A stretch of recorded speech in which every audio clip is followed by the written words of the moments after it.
Welcome to the Leaders in Payments podcast, where we talk to C-level leaders from across the payments landscape. We'll be discussing the products and services that impact the payment space today, as well as trends and predictions for the future of payments. We will also hear stories from our guests about their journeys to the top. Hello, everyone, and welcome to the Leaders in Payments podcast. I'm your host, Greg Myers, and on our show today, we have a very special guest, Thomas Mueller, the co-founder and CEO of Rivero. So, Thomas, welcome to the show. Thanks for having me. Great to be here. Great. Well, let's start out by having you tell our audience a little bit about yourself, maybe where you grew up, where you went to school, where you currently live, a few things like that. Sure. Happy to do so. I'm originally from Germany, the southwestern part of Germany, known for the Black Forest that is there. I went to university in Stuttgart, a slightly larger city in Germany. But then after finishing university, I actually moved to Switzerland. So that's now some 15, 16 years ago, so quite some time. And actually also then here where I live in Zurich in Switzerland is then also where actually the company Rivero got started in 2019. Okay, great. Well, let's talk about Rivero. So tell our audience what the company does. So what we do is we build software as a service solutions for the financial industry. More specifically, our customers are licensed entities with the international payment network. So MasterCard and Visa, probably the most known examples. But we also support them if they work with other payment networks such as Amex, China UnionPay, Discover, etc. And we offer, as of today, two products. The first one is called Kayo. With Kayo, we help them to manage their scheme compliance, as it's called, meaning whenever you are working with the payment networks, of course, you have to adhere to a fairly big catalog of requirements. Because that's ultimately, of course, what makes these payment networks work so well internationally. And this is quite a big effort to stay up to date with all the changes to these rules.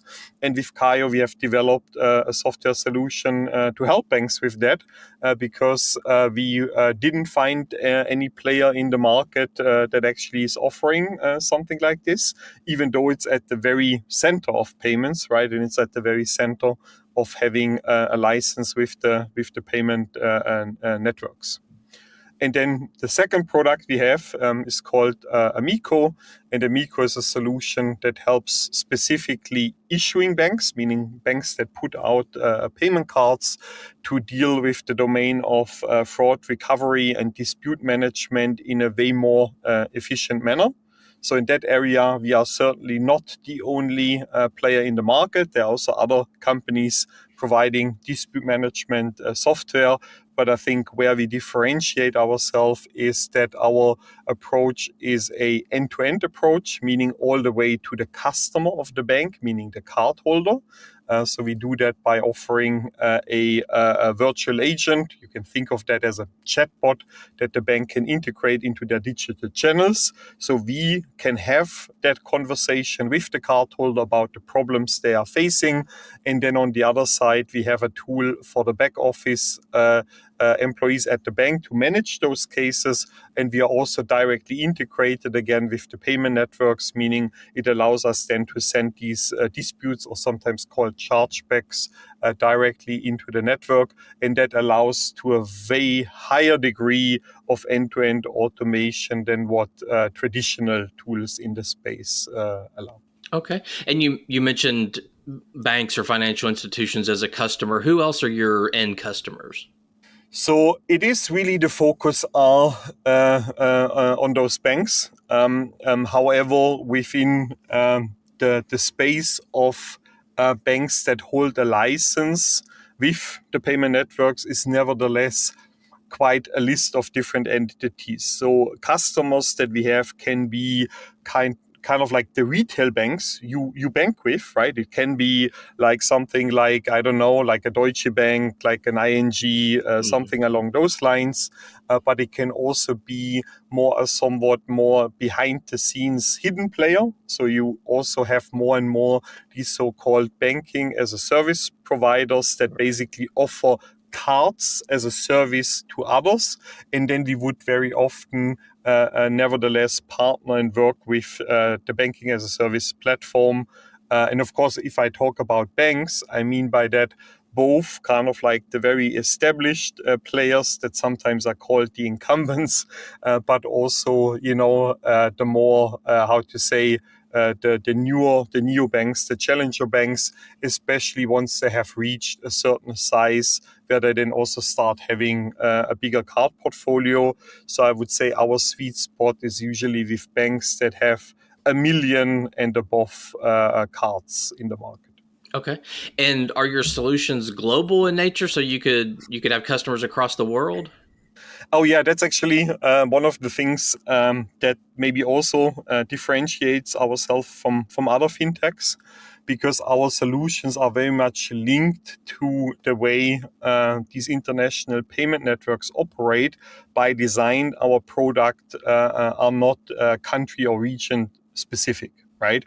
Of course, there's always some maybe specifics in a given market where you can make your product even more compelling if you also factor in maybe some domestic or maybe European rules. But really, the great thing is that the products, as they are right now, can be deployed around the globe without making bigger changes to the product. That, of course, doesn't mean we are already serving the global market. So our focus, of course, we started in our home market, Switzerland. Certainly not a bad market to start as a fintech. And now we are already active across 7, 8 different European countries. We keep having a bit of a focus for some of our sales activity on Europe. But from a marketing point of view, we are even already also exploring some other countries outside of Europe. And our ambition certainly is to leverage the fact that our products work globally, meaning we want to midterm become a global player. Okay. And you mentioned it's a SaaS solution, so I assume that's a monthly fee. There's no transaction fees. Can you walk through maybe the SaaS model a little bit? Sure, yeah. Also there, we really try to have kind of like an easy, straightforward model. So for both of the products, the price, which is a monthly or annual SaaS fee, exactly as you expected probably from a modern SaaS product, and the price is derived from the amount of schemes that you work with. Meaning, if you only use Kayo or Amico for only one scheme, it's somewhat cheaper than if you use that for 2, 3, 4, 5 schemes. As of course also the value becomes larger. And then the other dimension is, in case of Amico, how large your card portfolio is. Meaning and that's usually a tiered-based pricing, right? There's a price tag maybe as long as you are below 1 million cards, and then a different price if you are maybe between 1 million and 1.5 million cards.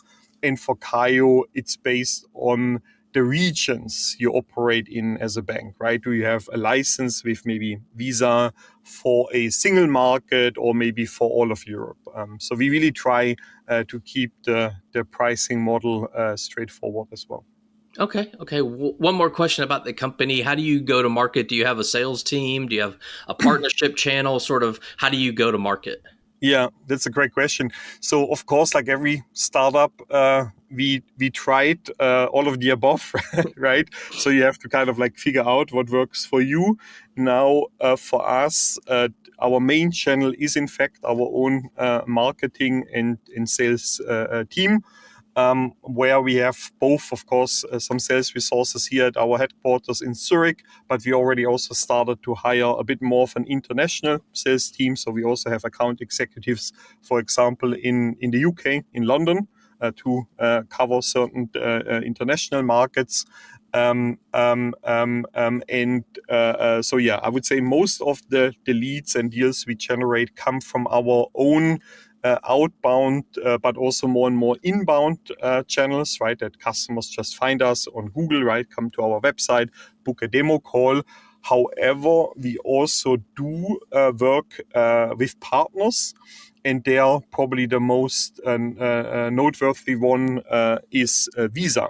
So we are, in fact, a Visa FinTech Connect partner, and quite proudly the first one in Switzerland. So we were the first to be vetted as a Swiss FinTech by Visa to join their Visa FinTech Connect program, which also means whenever somebody at Visa, for example, the account managers at Visa, are in talks with their banks and they voice challenges in the area of scheme compliance or dispute management, Visa would then also basically make a referral towards Rivero and point those banks our direction.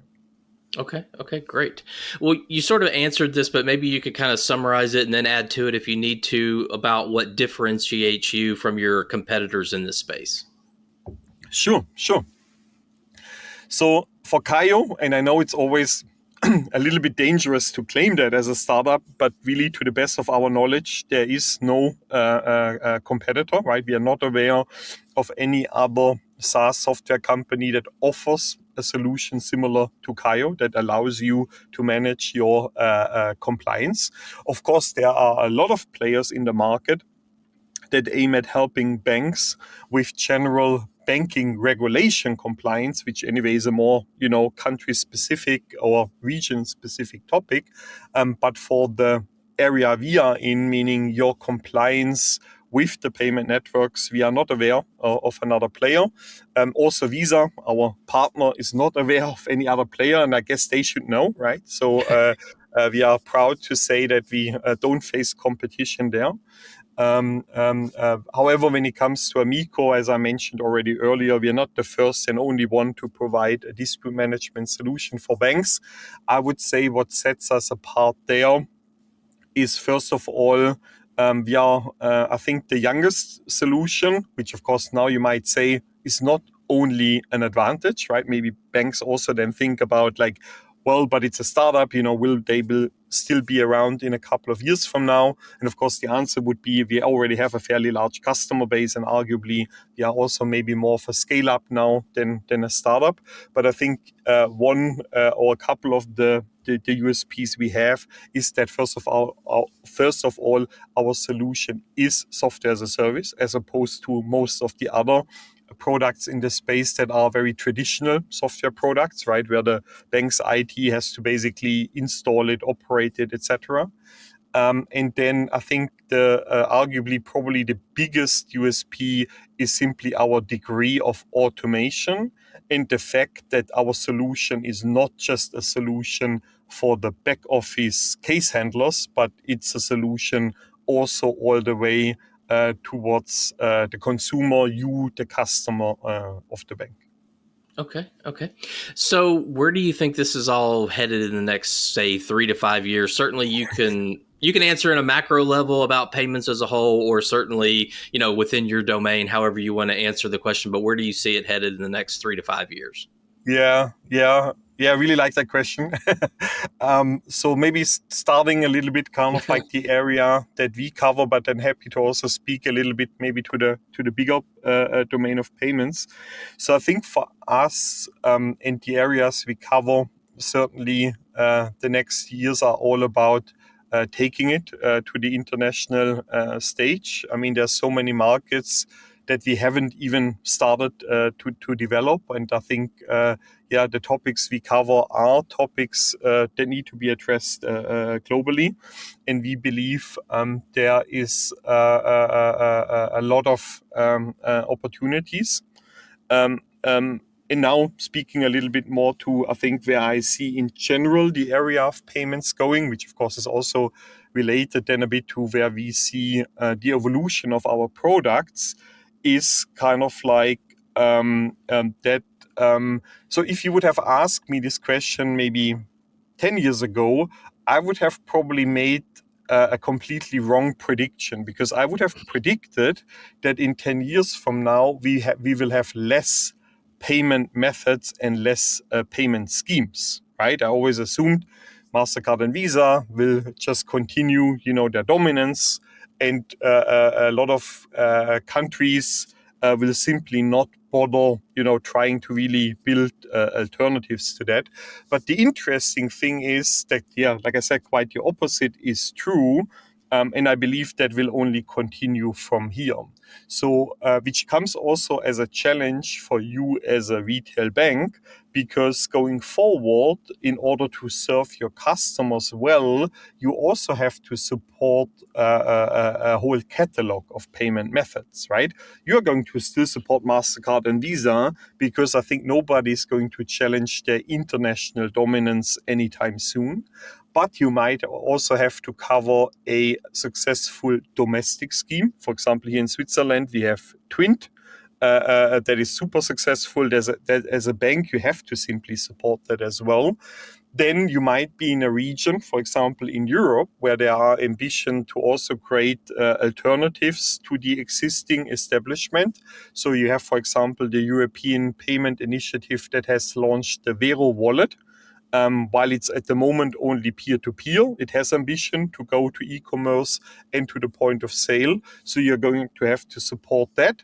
And I mean, who knows, probably in a couple of years, even some sort of crypto, maybe, the Bitcoins, the Ethereums, but maybe also some CBDCs or the other forms of crypto will eventually enter the space of really becoming relevant in the retail payment space. And probably also as a bank, you don't want to miss out on that, right? You don't want to leave that to others. So my prediction for the future is where maybe a bank today deals with maybe 2-3 flavors of consumer payment methods. I think this will be more like 5 or 6 in the future, which is something that I'm not sure if banks in general are well prepared for that, especially when it comes to also providing kind of like a unified user experience across that, which is also, now I'm coming a little bit back to our scope that we had at Rivero, which is also why we clearly have the ambition to take the whole topic of dispute management, of consumer protection with Amico beyond cards. We just started in the area of cards, because cards are, I think, undoubtedly globally the most relevant form of consumer payments as of today. But like I said, I think there will be way more payment methods that a bank has to support, and we want to provide basically our contribution to that as well. Okay, great. Thanks for sharing that. So let's switch gears a little bit and talk about you. So maybe talk about your professional background and how and why you started the company. Happy to do so. So maybe different from what one would assume. My background is actually not at all originally in the financial industry or payments. My background is in computer science. So I studied computer science back in the day in Germany. And then after finishing university, I decided to actually specialize myself in the area of cybersecurity, or how we called it back then, information security. Now these days, people just call it cyber because I guess it sounds nicer, sounds cooler. Yeah. And so I also spent then most of my career in different roles in the cybersecurity space. The reason why I then ended up not co-founding a cybersecurity startup, which might have also not been a bad idea, but a fintech, is because a few years before I started Rivero, together with my co-founder Fateme, I became the chief information security officer of the largest or second largest, depends on who you ask, card issuer here in Switzerland. And as part of that role, of course, I got introduced to the world of payments. And quite honestly, at the beginning, I thought like, well, I'm here to do cybersecurity because, I mean, payments is a bit of like a boring thing, right, in a commodity. And I found out working there for a couple of years that actually payments are in fact an extremely exciting space, to the degree that I then later even ended up starting a company in the area, because I was kind of like attracted by the fact that, first of all, payments are so kind of like essential to our everyday life. I mean, we pay multiple times a day, right? Like, our society wouldn't be able to function without consumer payments. But at the same time, working for an issuer, I also saw, maybe especially with my technology background, that a lot of things were done in an extremely old-fashioned, inefficient manner.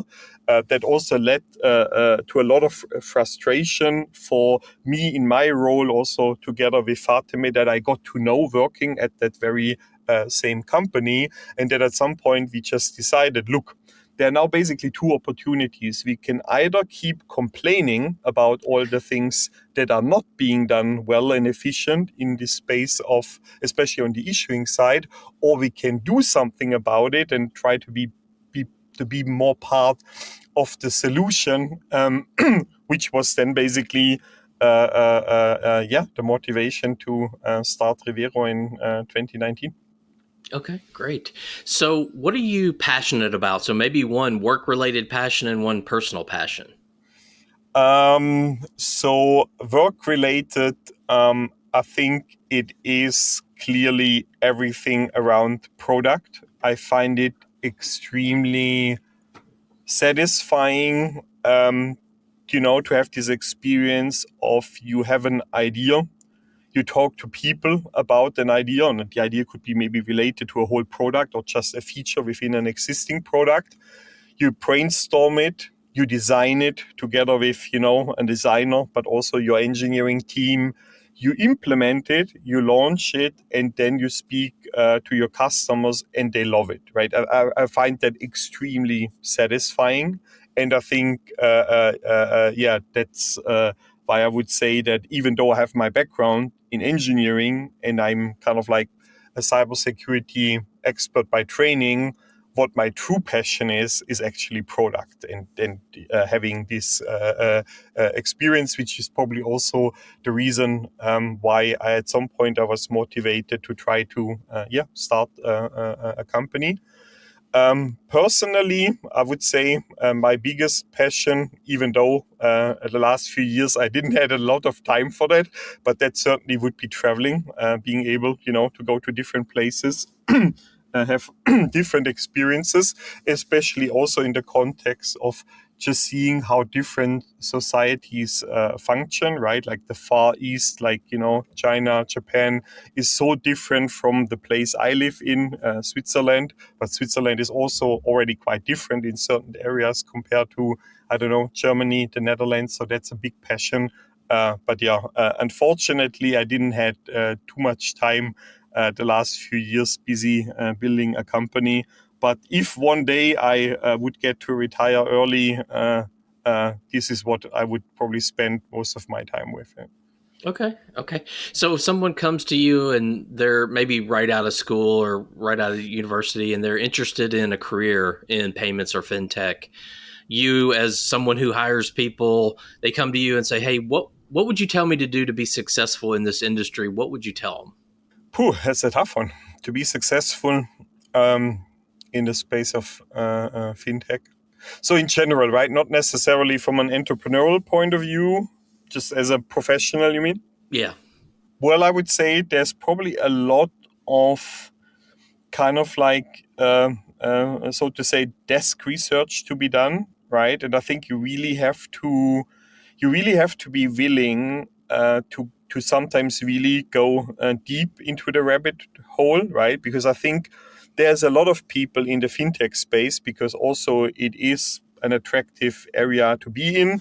I mean, maybe the biggest, how do you say, we have probably already left the peak hype, right? Currently, there's more hype in stuff like AI than maybe in fintech compared to maybe a couple of years ago. But of course, it's still a super attractive space to be in. But I think that also means you have a lot of people that kind of like really stay at the surface of things, right? They can talk about maybe certain trends and maybe what certain players are doing.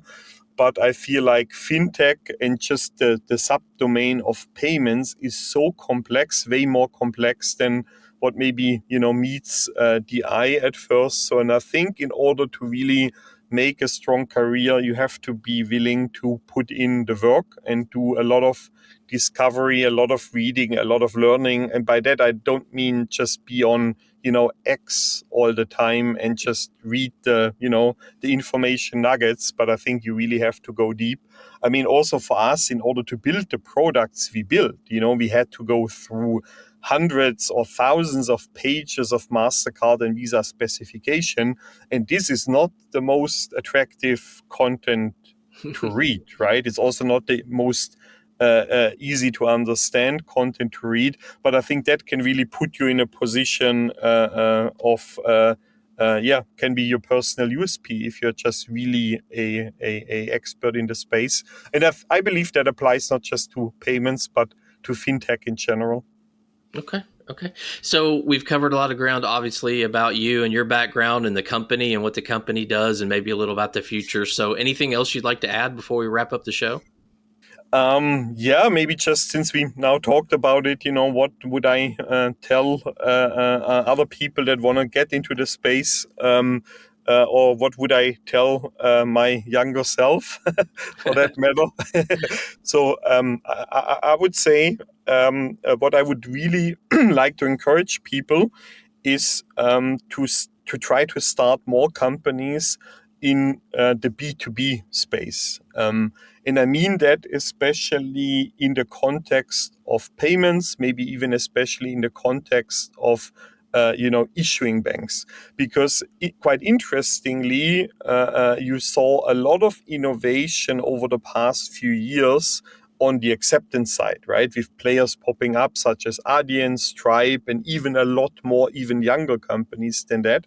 But if you compare that to kind of like the issuing side of the payment market, most of the startups try to actually compete with traditional banking, right? They want to be a neobank, they want to be a challenger bank. And I'm not saying they shouldn't exist. They should absolutely exist and challenge the status quo. But what I found interesting is that I feel like there's so much more opportunities to start a B2B company enabling both the establishment and these growing neobanks with great products and services, because sometimes it feels like in the space we are in as a B2B SaaS, focusing on the issuing side, there's not really a lot of other companies doing that. Of course, it's not zero, but if you compare it to the other side of like the payment, the other side of the so-called party model, there's surprisingly few. And yeah, I would love to see more, because then I would also have more companies to potentially partner with, right? Because we would all having the same challenges, and that is selling into the financial industry and convincing those issuing banks that they should go for kind of like a best-in-class approach and pick the champions in a specific area, instead of going what we see a lot these days is that these large issuer banks go for more for like one-stop shop approach, where they already have a big established maybe processing partner and they source all the services from them, even though they're usually not, best in class in any of the areas they cover, which is also super hard to be, right? If you want to offer, like in quotes, everything. So that would be certainly my message to potential startup founders out there that are passionate about fintech and payments. Maybe consider finding also an area in the B2B space. Okay, great. I think that's a great way to wrap up the show. So, Thomas, thank you so much for being here. I know your time is very valuable. So, again, thanks so much for being on the show today. Thank you for having me. It was a pleasure chatting with you. Great. And to all you listeners out there, I thank you for your time as well. And until the next story. Thank you for joining us this week on the Leaders in Payments podcast. Make sure you visit our website at leadersinpayments.com, where you can subscribe to the show and where you'll find our show notes. If you enjoyed listening, please share on your social channels as well.